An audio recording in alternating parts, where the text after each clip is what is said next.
Hey guys, what's up? I'm back here on my channel to show you another magic tutorial. What I'm going to be showing you today is a trick known as Jeopardy. I learned it from Disturbed Reality.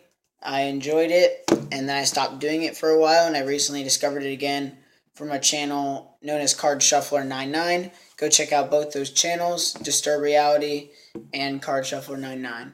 I mostly suggest Disturbed Reality because I really enjoy his content.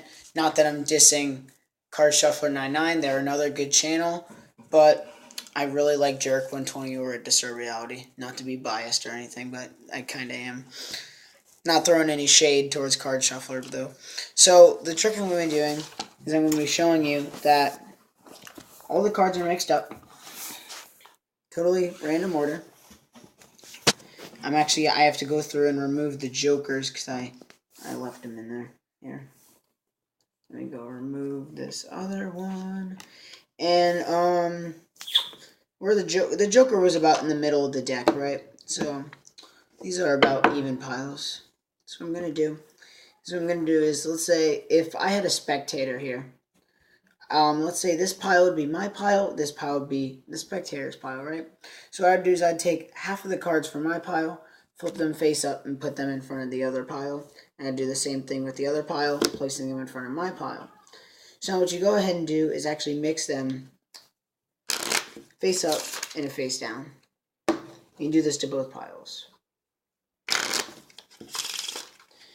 And then what you actually do is you're going to go ahead and do it as many times as you like. For the sake of time, I'm only going to do this twice. And I actually say that sometimes in my performances. I'll be like, oh yeah, you can do it as many times as you like. And I'll say, but for the sake of time, we're only going to do it twice, right? So now let's say this was the spectator's pile. Face up and a face down mixed up. This was my pile, face up and a face down. So what I'm going to do is I'm going to take the spectator's pile and my pile.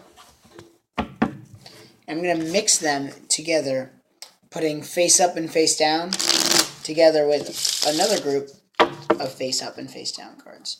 So now you can see that is mixed very thoroughly, and I could shuffle it again if you guys wanted me to.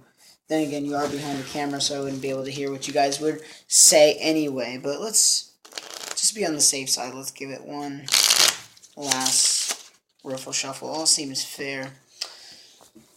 All's fair in love and magic, not love and war. Alright. So what I'm going to do is I'm going to get into this piece of paper that says Jeopardy, right? So now what I'm going to do is I'm going to open this up.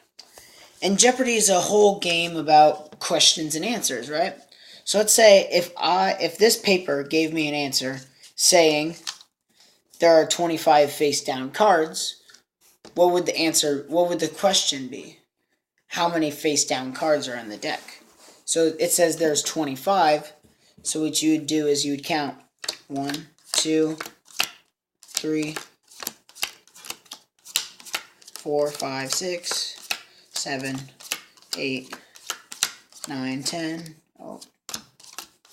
11, 12, 13, 14, 15, 16, 17, 18, 19, 20, 21, 22, 23, 24, 25, right? So you'd have 25 face down cards. Usually, I was performing this trick earlier today, believe it or not, in my 5th period at school, because everyone loves when I do magic in 5th period. And after I did the first part, saying that there's 25 face down cards, I got such a good reaction. But the trick actually goes on, because you can open it up. You can open up the next flap. 10 of the cards are black.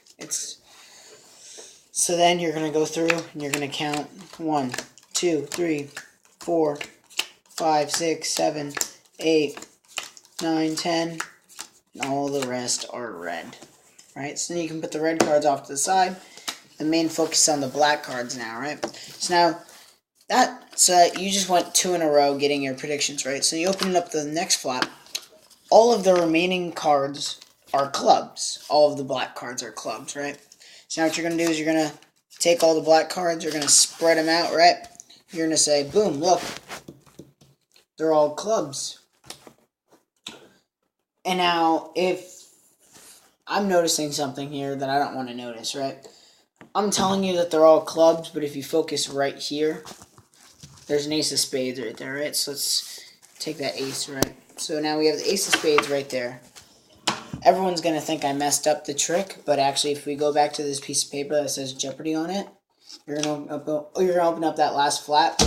In big bold letters, it says accept the ace of spades. Right there, right? So remember, all the remaining cards are clubs. Open that up, except the ace of spades. So the ace of spades would be the only card that isn't a club.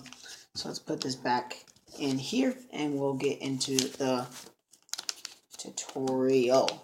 Woo! Alright, so now the tutorial is very simple.